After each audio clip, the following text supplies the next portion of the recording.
So I'm excited to introduce the picture dictionary today. When we think about the picture dictionary in our early childhood classroom, we're thinking about a way to intentionally introduce words to children that set the purpose for the day and scaffold them into the day. The way this begins is you're planning your unit or lesson or study. You're thinking about what are the important words. With our early childhood children, we're also thinking about the concreteness. So the words are typically nouns, and they're a word that can be shown with a single picture.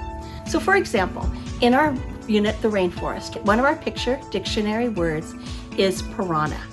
We use piranha on the day that we're talking about things that the jaguar eats.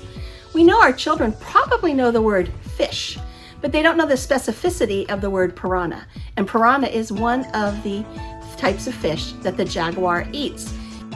As a teacher begins, the teacher is using one single color, tracing the object and talking about it, but not yet giving its name. So it would be something like, there's a fish in the rainforest that the jaguar eats. The fish has fins, the fish has gills, and the teacher is talking aloud. While the teacher's talking, the students are also talking and predicting what they think the teacher might be drawing. When the teacher finishes it, the teacher then says, we're going to count the number of spaces for the letters in this word. And the teacher has also pre-drawn those spaces and written the letters. And then with a black line, we're going to draw the spaces. So we'll do 1, 2, 3, 4, all the way up to the number of spaces we need for the number of letters that are in that word. Then the teacher says, my word begins with this sound. Listen carefully. So for piranha, the teacher would say, p, p, p. Students are again predicting what they think. If a student says it, you'll be like, yes, that's right. It's letter P. If the student doesn't say it, the teacher would say the word piranha begins with the letter P. P makes the P sound. And then the teacher would write it in a different color. We typically use the color red because research tells us red draws the attention in our brain. And we're helping our students see that all words start with a specific letter. The teacher then, using a different color, writes the other letters of the word, inviting students to say those letters with them if they know the name of the letters. Once the word is written, then the teacher reads it, drawing his or her finger underneath it. So you would say, this word is piranha. Everyone say it with me, piranha. Say it to the ceiling, piranha. Say it to your hand, piranha. We're going to have students repeat it a minimum of 3 times for that vocal representation. How does this word feel in my mouth?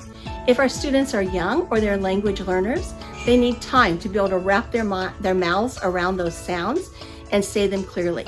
This gives them the opportunity to do that. As teachers, we want to be clear and succinct while we say that word. So it's not a time to play with the words. It's a time just to say the word. Next, the teacher will show a real picture of the item and will give a student-friendly definition. A piranha is a fish in the rainforest that the jaguar eats. Depending on your students and the information that they've been giving you as they're talking, as you do this, you may choose to give them some more information, or you may choose for that to be all you say. Then you will give your students a TPR, a physical response to go with that word. So for piranha, it may be like the piranha is a fish that swims. When I say piranha, you say piranha and show your piranha swimming. This word then becomes your signal word throughout the day. So as you give directions for transitions, directions when you want students to respond to, you're going to use that word. If you do this with intentionality throughout your day, you will use that word between 30 and 45 times. So your students are going to have lots of opportunities to feel that word in their mouth, make a motion with it, and begin to internalize that word.